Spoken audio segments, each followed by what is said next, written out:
કલ્પના કરો, ભારે વરસાદ પછી આખું ગામ પાણીમાં ડૂબાઈ ગયું છે. લોકો ઘરની છત પર ઊભા છે અને અચાનક પૂરના પાણીમાં એક નહીં, બે નહીં, પણ સેંકડો સાપ તરતા દેખાય છે.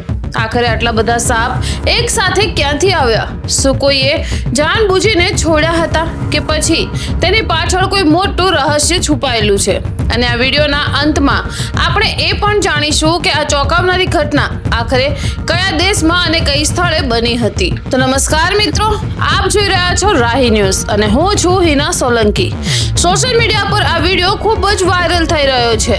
ઘણા લોકો કહી રહ્યા છે કે પૂરના પાણીમાં હજારો સાપ આવી ગયા છે, પરંતુ જ્યારે આ ઘટનાની તપાસ કરવામાં આવી ત્યારે એક ખૂબ જ ચોંકાવનારી હકીકત સામે આવી છે. જ્યારે આ પૂર આવ્યું હતું ત્યાં નજીકમાં એક સ્નેક બ્રીડિંગ ફાર્મ હતું. હવે ઘણા લોકો વિચારતા હશે કે સ્નેક બ્રીડિંગ એટલે શું થાય? સરળ ભાષામાં કહીએ તો એવું ફાર્મ જ્યાં અલગ અલગ જાતના સાપોને ઉછેરવામાં આવે છે.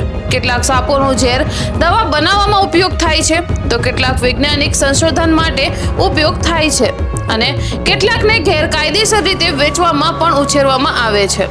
એટલે ત્યાં એક સાથે ઘણી મોટી સંખ્યામાં સાપ રાખવામાં આવતા હતા. પણ ભારે પૂરના કારણે આ આખું ફાર્મ પાણીમાં તણાઈ ગયું અને અંદાજે 900 જેટલા સાપ બહાર નીકળી ગયા.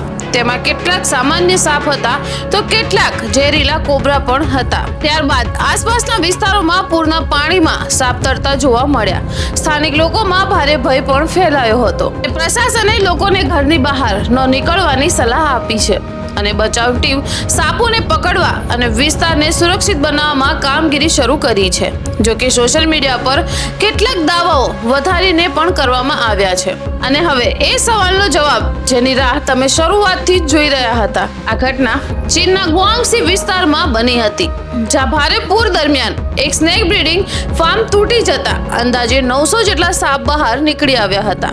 જો તમને આવી જ ફેક્ટ ચેક કરેલી અને રસપ્રદ માહિતી ગમતી હોય તો વિડીયોને લાઈક કરો, શેર કરો અને અમારી ચેનલને સબસ્ક્રાઇબ કરવાનું ભૂલશો નહીં. ધન્યવાદ.